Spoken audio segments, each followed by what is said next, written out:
નમસ્કાર વિદ્યાર્થી મિત્રો, આજે આપણે આંકડાશાસ્ત્રનું પ્રથમ ચેપ્ટર માહિતીનું એકત્રીકીકરણ ભણવાનું છે. તો ચાલો આપણે તેનો અભ્યાસ કરીએ. એની અંદર આપણે આંકડાશાસ્ત્રનો ઉદ્ભવ અને એનો વિકાસ કેવી રીતે થયો, માહિતીના પ્રકાર, એનો અર્થ એ સમજવાનું છે. માહિતી કેવી રીતે એકઠી કરી શકાય, તો એ બધી બાબતોનો અભ્યાસ આપણે એમાં કરવાનો છે. જો તમને આ વિડીયો પસંદ આવે તો લાઈક કરજો, શેર કરજો, અને જે વિદ્યાર્થી મિત્રોએ ચેનલને સબસ્ક્રાઇબ નથી કરી તે સબસ્ક્રાઇબ કરજો. અન્ય મિત્રોને પણ કરાવજો, જેથી તમને આવા જ વિડીયો મળતા રહે. તો સ્ટાર્ટ કરીએ. માહિતીનું એકત્રીકીકરણ. સૌથી પહેલો મુદ્દો છે આંકડાશાસ્ત્રનો ઉદ્ભવ અને વિકાસ. આંકડાશાસ્ત્રના ક્ષેત્રે ભારતનું પ્રદાન મૌર્ય સામ્રાજ્ય, એટલે કે જ્યારે મૌર્ય યુગ હતો, ચંદ્રગુપ્તને એ સમયની વાત છે, ઈસવીસન પૂર્વે 321 થી 296. જો આમાં ઉલટું હોય, ઈસવીસન પૂર્વે છે એટલે ઉલટી સાલ આવશે, ધ્યાન રાખજો બરાબર. પહેલા 321 અને પછી 296, કારણ કે આજથી આપણે વાત કરવાની છે, એટલે 321 પહેલા આવશે અને 296 પછી આવશે. એના સમયથી મહત્વનું રહ્યું છે તેવી નોંધ મળે છે. મોગલ સમ્રાટ અકબરના શાસન, એટલે કે 1596 થી 1597 દરમિયાન મોગલ સામ્રાજ્યની વહીવટી અને મુલકી સેવાઓને, મુલકી એટલે કે વતન કે પ્રદેશ કે વિસ્તારની જે સેવા કરવાની હોય, એનો વહીવટ સંભાળવાનો હોય, એને મુલકી સેવા કહેવાય. એને અનુરૂપ ઉચ્ચ કક્ષાની પ્રસ્થાપિત થયેલ આંકડાશાસ્ત્રીય પદ્ધતિનો ઉલ્લેખ અબુલ ફઝલ રચિત આઈને અકબરીમાં પણ જોવા મળે છે. આપણે ખબર છે, સમાજની અંદર 10માં આવતું તો આઈને અકબરી અબુલ ફઝલે લખેલો હતો, તો એની અંદર પણ આંકડાશાસ્ત્રીય પદ્ધતિની વાત કરેલી છે. અહીંયા બાજુમાં આઈને અકબરી નામનો ગ્રંથ છે જ. રાજ્યને લગતી માહિતીનું પૃથ્થકરણ કરવા. પૃથ્થકરણ એટલે કે એને વિભાજન કરી, એને સમજવા, એને છૂટી પાડવી. સૌ પ્રથમ વખત ગોટફ્રીડ એકેનવોલે 1749માં જર્મન શબ્દ સ્ટેટિસ્ટિક નો ઉપયોગ કર્યો હતો, અને ઈસવીસન 1750 પહેલા આંકડાશાસ્ત્રમાં પ્રદાન મુખ્યત્વે સ્પષ્ટ સંભાવના યુક્ત કલ્પનાઓનો ઉપયોગ સિવાયની માહિતી પૃથ્થકરણના દાખલાઓ ઉપર આધારિત હતું. બરાબર યાદ રાખજો. 1750 પહેલા જે આંકડાશાસ્ત્ર હતું એમાં મુખ્યત્વે સંભાવના યુક્ત કલ્પનાઓનો ઉપયોગ, એના સિવાયની માહિતીના જે પૃથ્થકરણના દાખલાઓ છે, એટલે કે સંભાવના ઉપર આધારિત ન હતું, એના સિવાયની જે માહિતી હતી, સંભાવના સિવાયની, એના ઉપર આધારિત હતું. 18મી સદી સુધી આંકડાશાસ્ત્ર શબ્દનો ઉપયોગ રાજ્યો દ્વારા માહિતીને પદ્ધતિસર એકત્રિત કરવા માટે થયો હતો. પદ્ધતિસર એટલે યોગ્ય રીતનો ઉપયોગ કરી એકદમ વ્યવસ્થિત માહિતી એકઠી કરવા માટે ઉપયોગ થતો હતો. આંકડાશાસ્ત્રનો ઉલ્લેખ એન્સાઇક્લોપીડિયા બ્રિટાનિકામાં ઈસવીસન 1797માં થયો હતો. એટલે કે આંકડાશાસ્ત્ર વિષય ખૂબ જ જૂનો છે. સંભાવના શાસ્ત્રના પ્રારંભિક પરિણામો 17મી અને 18મી સદીઓમાં શોધાયા હતા, જેના બે મહારથીઓ હતા, લાપ્લાસ અને ગોસ. બરાબર યાદ રાખજો. સંભાવના શાસ્ત્ર, સંભાવના આપણે ખબર છે, તો એના જે શરૂઆતના પરિણામ હતા, સંભાવનાની જે શરૂઆત ખાસ એ 17મી અને 18મી સદીમાં થયેલી, એ શોધવામાં જેમનો જે ફાળો છે, એવા બે મહાન ગણિત શાસ્ત્રીઓ કે આંકડાશાસ્ત્રીઓ કહી શકીએ, લાપ્લાસ અને ગોસ. સૌ પ્રથમ રચાયેલ આંકડાશાસ્ત્રીય સમિતિ રોયલ આંકડાશાસ્ત્રીય સંગઠનની સ્થાપના ઈસવીસન 1834માં લંડન શહેરમાં થઈ હતી, જે આંકડાશાસ્ત્ર માટે, એની ગણતરી માટે આ સમિતિ રચવામાં આવેલી હતી. 19મી સદીના અંતમાં અને 20મી સદીની શરૂઆતમાં આંકડાશાસ્ત્રના આધુનિક પાસાઓની રચના થઈ હતી. આધુનિક પાસાઓ એટલે અત્યારના અથવા આધુનિક જે એની બાજુઓ હતી, આધુનિક વસ્તુઓ એમની હતી, એની શોધ થઈ હતી. ગેલ્ટન અને કાર્લ પિયર્સને ગણિતીય આંકડાશાસ્ત્રનો ઉપયોગ વિજ્ઞાન, ઉદ્યોગો અને રાજકારણમાં કર્યો હતો. કારણ કે વિજ્ઞાનમાં પણ આંકડાશાસ્ત્ર જરૂરી છે, માહિતીને છૂટી પાડવા, પૃથ્થકરણ કરવા માટે. રાજકારણમાં પણ અને ઉદ્યોગોમાં ઉત્પાદનને અનુલક્ષીને જરૂરી છે. ગણિતીય આંકડાશાસ્ત્રના રચયિતા કાર્લ પિયર્સન હતા. ગણિતીય આંકડાશાસ્ત્ર, પહેલા જે આંકડાશાસ્ત્ર એ આપણે સંભાવના ઉપર આધારિત હતું, દાખલાઓ કરતા અલગ હતું, પણ ત્યાર પછી આપણે જે દાખલાઓ ગણી શકીએ એ પ્રકારનું જે આંકડાશાસ્ત્ર હતું એની રચના કરનાર હતા કાર્લ પિયર્સન, જેને આગળ એના સૂત્રો પણ આપણને આવશે. તેમણે ઇંગ્લેન્ડમાં ઉચ્ચ કક્ષાની આંકડાકીય પ્રયોગશાળાની તથા ઈસવીસન 1911માં લંડન ખાતે યુનિવર્સિટી કોલેજમાં સૌ પ્રથમ યુનિવર્સિટીના આંકડાશાસ્ત્ર વિષયના વિભાગની સ્થાપના કરી હતી. બરાબર યાદ રાખજો, આ કેવી રીતે ઉદ્ભવ થયો, કેવી રીતે એનો વિકાસ થયો એની માહિતી આપે છે આપણને. તો યુનિવર્સિટીની અંદર આંકડાશાસ્ત્ર વિષયનો વિભાગ શરૂ કરેલો 1911માં. ઈસવીસન 1910 અને 1920ના સમયગાળા દરમિયાન ગોસેટ અને ફિશરે લઘુ નિદર્શ માહિતીને માટે આધુનિક આંકડાશાસ્ત્રીય વિજ્ઞાનની રચના કરવાનો પ્રારંભ કરેલો. લઘુ નિદર્શ આપણે આગળ આવશે એટલે અત્યારે આપણે વધારે ચર્ચા નથી કરતા, પણ નિદર્શ એટલે કોઈ એક નમૂનો, કોઈ એક એનો ભાગ, આપણે અત્યારે એટલું ગણશું. ફિશરે જીનેટિક્સ, બાયોમેટ્રી, મનોવિજ્ઞાન, શિક્ષણ, ખેતી આવા જુદા જુદા જાતના ભિન્ન ક્ષેત્રોમાં પણ આંકડાશાસ્ત્રનો ઉપયોગ કર્યો હતો. બરાબર યાદ રાખજો એને. બાયોમેટ્રી જે છે અને જીનેટિક જે જનીનોની વિદ્યા છે એના માટે પણ ઉપયોગ કર્યો હતો. એ ઉપરાંત મનોવિજ્ઞાન હોય કે ખેતી હોય કે શિક્ષણ હોય, બધામાં આંકડાશાસ્ત્રનો ઉપયોગ શરૂ કરી દીધો હતો. તેઓ આંકડાશાસ્ત્રના પિતા તરીકે જાણીતા છે, યાદ રાખવાનું છે. ફિશર આંકડાશાસ્ત્રના પિતા. ઈસવીસન 1930 દરમિયાન ઈ પિયર્સન તથા જે નેમાન દ્વારા સંયુક્ત રીતે થયેલા કાર્યોમાં અગાઉ વિકસિત થયેલ રચનાઓની સુધારણા તથા વ્યાપકતા જોવા મળતી હતી.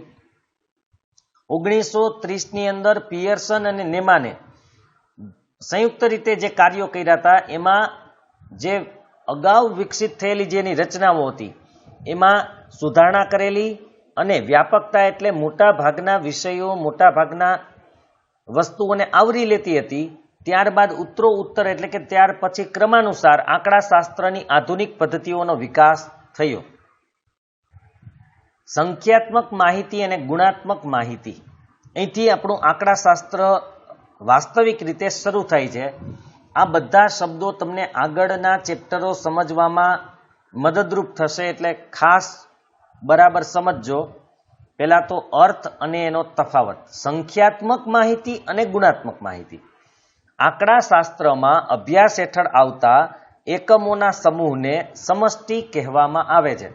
ખાસ યાદ રાખજો, જે એકમોનો તમે અભ્યાસ કરતા હોય તો એ એકમોનો સમૂહ એટલે સમષ્ટિ. દાખલા તરીકે તમે કોઈ પણ ધોરણના વિદ્યાર્થીઓનો અભ્યાસ કરતા હો તો બધા ધોરણોનો સમૂહ એટલે શું? તો કે શાળા. તો શાળાને સમષ્ટિ કહેવાય. ખાસ યાદ રાખજો, તમે કોઈ પણ ધોરણના વિદ્યાર્થીઓનો અભ્યાસ કરો છો તો વિદ્યાર્થીઓનો સમૂહ ટોટલ એટલે શાળા. તો સમષ્ટિ એટલે બધા એકમોને આવરી લેતો એક વિભાગ. જેટલા પણ એકમો હોય એની અંદર એકમ એટલે એક ભાગ. તમે જે એકમોનો અભ્યાસ કરો છો આંકડાશાસ્ત્રમાં, એ બધા એકમો મળીને એક સમષ્ટિ બનાવે.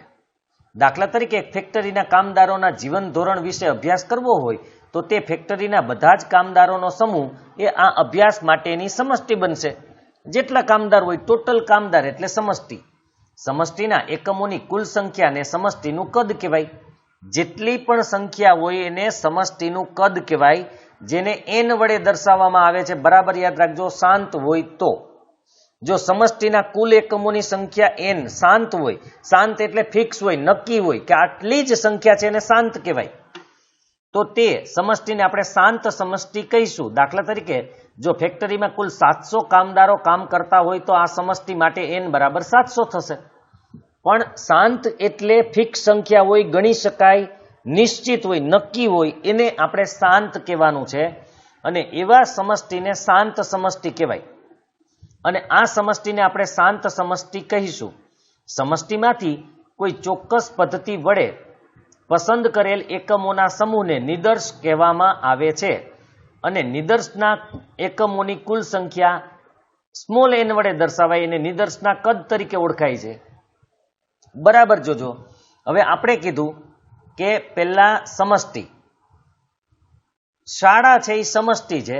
હવે તમે કોઈ એક ધોરણના વિદ્યાર્થીનો અભ્યાસ કરો છો તો એ એના માટે નિદર્શ થઈ ગયું, એક એનો નમૂનો, એક એનો ભાગ, એક ભાગ છે, એને આપણે નિદર્શ કહેવાય છે. અને નિદર્શના કદને બતાવવા માટે સ્મોલ એન વપરાય છે, સમષ્ટિના કદને બતાવવા માટે કેપિટલ એન વપરાય છે. આ યાદ રાખજો.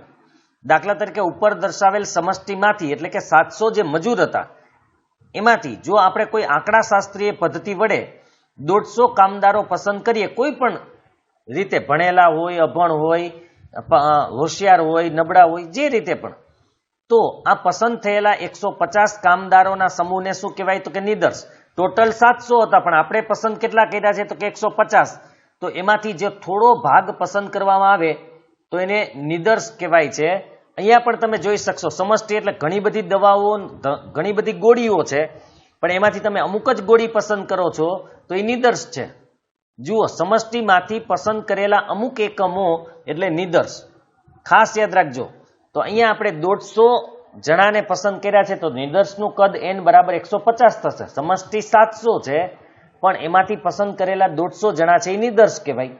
નિદર્શમાં પસંદ કરેલા એકમોને નિદર્શ એકમ કહેવામાં આવે છે. અહીંયા પસંદગી પામેલા કામદારો એ નિદર્શ માટેના એકમો બનશે. જેટલા તમે અલગથી પસંદ કર્યા છે એ નિદર્શ છે એટલે એના એકમ બનશે. કોઈ પણ સમસ્યા કે પ્રશ્નની વિવિધ બાબતો સંબંધી અભ્યાસ કરવા માટે સમષ્ટિ અથવા નિદર્શના બધા જ એકમોના તપાસનું આયોજન કરવામાં આવે છે. આ સમષ્ટિના અથવા તો નિદર્શના બધા જ એકમોના તપાસનું આયોજન કરવામાં આવે છે. આવી તપાસ દ્વારા એકત્રિત થતા પરિણામોના સમૂહને માહિતી કહેવાય. તમે સમષ્ટિના એકમો અથવા નિદર્શના બધા જ એકમોની તપાસ કરો અને એના દ્વારા જે પણ પરિણામ ભેગા કરો એ પરિણામોનો સમૂહ એટલે માહિતી. હજી એક તમને હું સમષ્ટિ અને નિદર્શનું ઉદાહરણ આપી દઉં. આપણે રોજિંદા જીવનમાં જે ગૃહિણીઓ ઉપયોગ કરતી હોય છે, જેમ કે ભાતને જ્યારે બાફે ચોખાને, તો ચોખા બફાઈ ગયા છે કે નહીં ચેક કરવા માટે 1 કે 2 ચોખા લઈ અને એને ચેક કરતા હોય, તો જે ચેક કરવામાં આવે છે એ નિદર્શ છે અને ચોખાનું જે તપેલું ભરેલું છે એ સમષ્ટિ છે. તો આપણે એ નિદર્શ લઈએ છીએ ચેક કરવા માટે, તપાસવા માટે, એની માહિતી મેળવવા માટે કે પાકી ગયા છે, ચડી ગયા છે કે નહીં. તો જેટલા 2-3 ચોખા આપણે લઈને જેને દબાવીએ છીએ તો એ આપણા માટે નિદર્શ છે.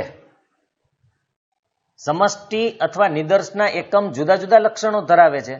આ લક્ષણનું માપ પ્રત્યેક એકમ દીઠ બદલાતું હોય તે શક્ય છે. બરાબર યાદ રાખજો. સમષ્ટિ હોય કે નિદર્શ હોય, એમાં જેટલા પણ એકમ હોય એ બધાના લક્ષણો અલગ અલગ હોય અને લક્ષણ જેમ એકમ બદલતો જાય એમ લક્ષણ બદલતા જાય. જેમ કે આપણે શાળાના એક ક્લાસના વિદ્યાર્થીનો અભ્યાસ કરીએ તો બધાના ગુણ એક સરખા નહીં હોય, બધાને લક્ષણ અલગ અલગ હશે, બધાની માહિતી અલગ અલગ હશે. એકમના આવા લક્ષણને આપણે ચલ લક્ષણ કહીશું. ચલ લક્ષણ એટલે જે બદલી શકે છે એવું. તે સંખ્યાત્મક અથવા અસંખ્યાત્મક લક્ષણ હોઈ શકે. એ સંખ્યામાં પણ ગણી શકાય અથવા ગુણની રીતે પણ ગણી શકાય. જેમ કે ડાયા છે કે તોફાની છે, માર્કમાં હોશિયાર છે, ટકાવારી કેટલી આવે. જો ટકાવારીની દ્રષ્ટિએ ગણો તો સંખ્યાત્મક માહિતી છે અને ગુણની દ્રષ્ટિએ ગણો તોફાની કે ડાયા તો અસંખ્યાત્મક પણ હોઈ શકે. જો ચલ લક્ષણ અસંખ્યાત્મક હોય તો તેને ગુણાત્મક ચલ કહેવાય. ખાસ યાદ રાખજો, કારણ કે એ ગુણ દર્શાવે છે. મેં કીધું ને, ડાયો છે, તોફાની છે, શાંત છે, ગંભીર છે. તો આવા જો ગુણ લેવામાં આવે તો એ ગુણાત્મક ચલ કહેવાય. પણ ચલ એટલે એકમોના લક્ષણો બદલે. આવા ગુણાત્મક લક્ષણને આપણે ગુણધર્મ પણ કહીશું. ગુણધર્મના અવલોકનોના સમૂહને ગુણાત્મક માહિતી કહેવાય. ગુણાત્મક માહિતી યાદ રાખજો, જેમાં ગુણધર્મ દર્શાવવામાં આવતો હોય. જે તમે એકમોનો અભ્યાસ કરો એ અવલોકનો ગુણધર્મની દ્રષ્ટિએ લીધેલા હોય તો એને ગુણાત્મક માહિતી કહેવાય. જો ચલ લક્ષણ સંખ્યાત્મક હોય તો તેને સંખ્યાત્મક ચલ કહીશું. ચલ લક્ષણ એટલે યાદ રાખજો, જે લક્ષણ બદલી શકે એમ હોય એવા લક્ષણને ચલ લક્ષણ આપણે કહેશું. અચલ એટલે ન બદલે તેવું અને ચલ એટલે બદલે તેવું. તો જે ચલ લક્ષણ સંખ્યાત્મક હોય એટલે કે તમે જે અવલોકનો મેળવો છો એ સંખ્યામાં મેળવતા હો તો એને સંખ્યાત્મક ચલ કહેવાય. અને આવા સંખ્યાત્મક ચલના અવલોકનોનો જે સમૂહ મળે એને સંખ્યાત્મક માહિતી કહેવાય. અહીંયા આપણે ઉદાહરણ લીધું તેની વાત કરીએ કે અગાઉના ઉદાહરણમાં આપણે કામદારોની વાત કરી. કામદારોની જાતિ એટલે કે સ્ત્રી છે કે પુરુષ છે, અથવા તેમનું શૈક્ષણિક સ્તર કેટલું ભણેલા છે વગેરેને ગુણધર્મને લગતી માહિતીને ગુણાત્મક માહિતી કહીશું. કારણ કે આ ગુણ દર્શાવે છે. ભણેલ છે, અભણ છે, ભણેલ છે તો કેટલું ભણેલ છે, જાતિ સ્ત્રી છે કે પુરુષ છે, હજી એમાં પણ તમે ઉમેરો કરી શકો ગુણમાં, એ પરિણીત છે કે અપરિણીત છે, એમને સંતાન છે કે સંતાન નથી. આવી જો માહિતી તમે ભેગી કરો તો એને ગુણાત્મક માહિતી કહેવાય. અને જો કામદારોની માસિક આવક, એમની ઉંમર, એમનું વજન વગેરે સંખ્યાત્મક ચલ લક્ષણને લગતી માહિતીને સંખ્યાત્મક માહિતી કહીશું. આમ આપણે કહી શકીએ કે ગુણાત્મક લક્ષણનું ફક્ત નિરીક્ષણ કરી શકાય છે, પરંતુ તે કોઈ એકમ દ્વારા માપી શકાતું નથી. બરાબર યાદ રાખજો, એને દર્શાવવા માટે કોઈ સંખ્યા નથી. ગુણાત્મક લક્ષણ નિરીક્ષણ કરીને જોઈ શકાય. સ્ત્રી છે કે પુરુષ છે, ભણેલ કેટલું છે, એને માપવા માટે કોઈ એકમ છે નહીં. જ્યારે સંખ્યાત્મક ચલને કોઈ એકમ દ્વારા માપી શકાય, દાખલા તરીકે આવક હોય તો રૂપિયામાં, ઉંમર હોય તો વર્ષમાં, વજન હોય તો કિલોગ્રામમાં વગેરે. અન્ય ઉદાહરણો જેવા કે ધર્મ, શાકાહારી કે માંસાહારી વગેરે ચલને લગતી માહિતીને પણ ગુણાત્મક માહિતી કહેવાય. જ્યારે કંપનીનો નફો, જાહેરાતનો ખર્ચ વગેરે ચલને લગતી માહિતીને સંખ્યાત્મક માહિતી કહેવાય. ત્યાર પછીનો આપણો મુદ્દો છે પ્રાથમિક અને ગૌણ માહિતી. તો એનો અર્થ જોઈ લઈએ. 9મા ધોરણમાં થોડું ઘણું આપણને આના વિશે આવી ગયું હતું કે કોઈ પણ આંકડાકીય તપાસ દ્વારા મેળવેલ માહિતી તદ્દન સાચી અને યોગ્ય જ હોવી જોઈએ, નહીં તો ઉપયોગી અને સ્વીકૃત તારણો મેળવી શકાય નહીં. જો તમે આંકડાકીય તપાસ દરમિયાન માહિતી જ ખોટી મેળવેલી હોય તો એના ઉપરથી તમે કોઈ પણ તારણ કાઢશો તો એ સાચું તારણ તમને મળશે નહીં અને તમે ગેરમાર્ગે દોરાશો. એટલે જ્યારે પણ માહિતી મેળવવાની હોય, સર્વે કરે ને એ માહિતી જ મેળવવી છે, તો એ માહિતી સાચી હોવી જરૂરી છે. માહિતી પ્રાથમિક માહિતી અથવા ગૌણ માહિતી હોઈ શકે. એટલે કે એના બે પ્રકાર છે, પ્રાથમિક અને ગૌણ. તો પ્રાથમિક માહિતી કોને કહેવાય? કોઈ પણ અધિકૃત સંસ્થા અથવા સંશોધકો દ્વારા સૌ પ્રથમ વખત અસલ સ્વરૂપે માહિતી એકઠી કરાયેલ હોય એવી માહિતીને પ્રાથમિક માહિતી કહેવાય. હવે આપણે ટૂંકમાં જો સમજવું હોય તો જ્યારે માહિતી કોઈ પણ વ્યક્તિએ પોતે મેળવેલી હોય તો એને પ્રાથમિક માહિતી કહેવાય. એમાં ભૂલ થવાની સંભાવના ઓછી અથવા તો ખોટી હોવાની સંભાવના, કારણ કે તમે જાતે માહિતી મેળવો તો એને પ્રાથમિક માહિતી કહેવાય. દાખલા તરીકે NSSO નેશનલ સેમ્પલ સર્વે ઓર્ગેનાઇઝેશન દ્વારા એકત્રિત કરાયેલ માહિતી, ભારતની વસ્તી ગણતરીની માહિતી અને ભારતના રજિસ્ટ્રાર ઓફિસ ન્યૂ દિલ્હી દ્વારા ભારતમાં મૃત્યુદર અને જન્મદરને લગતી પ્રકાશિત કરેલ માહિતીને પ્રાથમિક માહિતી કહેવામાં આવે. કારણ કે આ સંસ્થા પોતે માહિતી મેળવે છે. એ મૃત્યુદર કેટલો છે, જન્મદર કેટલો છે, વસ્તી ગણતરી, આ બધાની માહિતી પ્રાથમિક માહિતી છે, કારણ કે ખુદ એના વ્યક્તિઓ દ્વારા મેળવવામાં આવે છે. હવે આપણે વાત કરવાની છે ગૌણ માહિતી. ગૌણ માહિતી એટલે જ્યારે કોઈ સંસ્થા કે સંશોધક કોઈ અન્ય સંસ્થા કે સંશોધક દ્વારા એકત્રિત કરાયેલ માહિતીનો ઉપયોગ કરે તો આવી માહિતી ઉપયોગ કરનાર સંસ્થા કે સંશોધક માટે ગૌણ માહિતી બની જાય છે. બરાબર યાદ રાખજો. જ્યારે કોઈ એક વ્યક્તિએ, એક સંસ્થાએ કે કોઈ એક સંશોધકોએ માહિતી મેળવેલી હોય અને એ માહિતી જો બીજી કોઈ સંસ્થા કે સંશોધક એનો ઉપયોગ કરે તો એના માટે ગૌણ માહિતી થઈ ગઈ. દાખલા તરીકે ભારતની રજિસ્ટ્રાર ઓફિસ ન્યૂ દિલ્હી દ્વારા એકત્રિત કરાયેલા ભારતના મૃત્યુદર અને જન્મદરને લગતી માહિતી ફરી વખત UNO યુનાઇટેડ નેશન્સ ઓર્ગેનાઇઝેશન દ્વારા UN સ્ટેટિસ્ટિકલ એબ્સ્ટ્રેક્ટમાં પ્રકાશિત કરવામાં આવે છે. એટલે કે એને એક જર્નલ કહેવાય. એની અંદર એ આંકડાઓની માહિતી પ્રકાશિત કરે યુનો. તો અહીંયા યુનો માટે આ માહિતી ગૌણ માહિતી બનશે, કારણ કે યુનોએ ખુદ માહિતી નથી મેળવી, માહિતી ભારતની સંસ્થાએ મેળવેલી છે. માટે ભારતની સંસ્થા માટે પ્રાથમિક માહિતી હતી, પણ યુનો માટે એ ગૌણ માહિતી બની ગઈ. કોઈ સંસ્થા દ્વારા ગુજરાતની કેટલીક ઔદ્યોગિક સંસ્થાઓને લગતી માહિતી એકત્રિત કરવામાં આવે છે. આ માહિતીનો ઉપયોગ પાછળથી સંશોધન કરનાર વિદ્યાર્થી દ્વારા આંકડાકીય વિશ્લેષણ કરવા માટે ઉપયોગમાં લેવાય છે. કારણ કે ઘણી બધી સંસ્થા છે ઉદ્યોગોની માહિતી મેળવે, પછી એ માહિતી બીજા કોઈ વિદ્યાર્થી મેળવે અને એમાંથી એ તારણ કાઢે. વિશ્લેષણ કરવું એટલે એને છૂટું પાડીને એમાં તારણ કાઢવું. સંશોધન કરનાર વિદ્યાર્થી માટે આ ઉપયોગમાં લેવાયેલ માહિતી એ ગૌણ માહિતી બની જાય છે. તો આ મુખ્ય છે. આપણે પણ તાપમાન જે ટીવીમાં જોઈએ છીએ તો તાપમાન જેને મેળવવું છે એ પ્રાથમિક માહિતી છે, ને આપણે એ માહિતીનો ઉપયોગ કરી અને બીજાને કંઈ ન્યૂઝ આપીએ તો એ આપણા માટે ગૌણ માહિતી છે. એવી જ રીતે માનો કે કોઈ બુક પ્રકાશિત કરવાવાળા કે કોઈ સ્ટેશનરીવાળા શાળામાં આવી અને વિદ્યાર્થીઓના નંબર લઈ જાય તો એ સ્ટેશનરીવાળા માટે ગૌણ માહિતી છે, પણ વર્ગ શિક્ષક માટે એ પ્રાથમિક માહિતી. કારણ કે વર્ગ શિક્ષકે દરેક વિદ્યાર્થી પાસેથી નંબર મેળવેલા હોય, તો વર્ગ શિક્ષક માટે એ પ્રાથમિક માહિતી છે, જ્યારે સ્ટેશનરીવાળા માટે ગૌણ માહિતી છે. તો હવે આપણે પ્રાથમિક માહિતી અને ગૌણ માહિતીનો તફાવત જોઈ લઈએ. પ્રાથમિક માહિતી એ પ્રથમ વખત એકઠી કરાયેલ મૌલિક માહિતી છે. મૌલિક એટલે પોતાની રીતે પોતાની મેળે મેળવેલી હોય, જ્યારે ગૌણ માહિતી એ મૌલિક માહિતી નથી, પરંતુ એકઠી કરાયેલી માહિતી અન્યો દ્વારા ફરીથી ઉપયોગમાં લેવાય છે. એટલે કે મેળવેલી બીજા કોઈએ છે અને ઉપયોગ બીજો કોઈ કરે છે, તો ગૌણ માહિતી થઈ ગઈ.